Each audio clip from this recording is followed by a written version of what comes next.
এই জন্য বান্দা যারা হালাল হারাম অনুযায়ী নিজের জীবনটাকে পরিচালনা করতে পারে, হারাম সুদ ঘুষ মানুষের হক মেরে খায়, সময় মতো নামাজটা আদায় করে,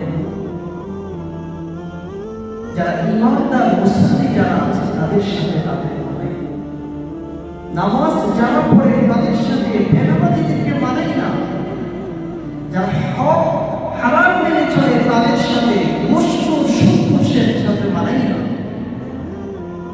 আল্লাহ পার্থক্য করেছেন, ওয়ালাকাদ যারাবনা লিজাহান্নামা কাসীরাম মিনাল জিন্নি ওয়াল ইনস, আমি অনেক মানুষকে আমি জাহান্নামের জন্য সৃষ্টি করেছি যারা নিজের হৃদয় দিয়ে ভালোটাকে বোঝার চেষ্টা করে না, যারা কান টাকার ভালো কিছু শুনে না, যাদের মুখ আল্লাহ তাআলা কথা বলার জন্য বাক শক্তি দিয়েছেন, ভালো কিছু বলার চেষ্টা করে না, এসব বান্দারা জাহান্নামে যাবে।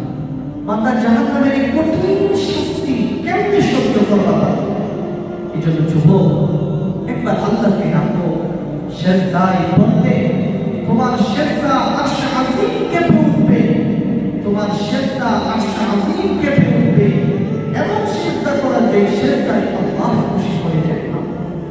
বান্দা যত বেশি আল্লাহকে ডাকে আল্লাহ তত বেশি খুশি হয়ে যায়।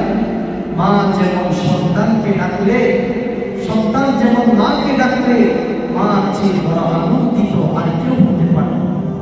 মা যখন সন্তানের ডাক শুনে, মা এই মা শব্দটা শুনে মা আনন্দিত হয়ে যায়। আমার আল্লাহ বলেন, বান্দা আমি তোমাকে নিজ হাতে সৃষ্টি করেছি, আমার নিজ হাতে তোমাকে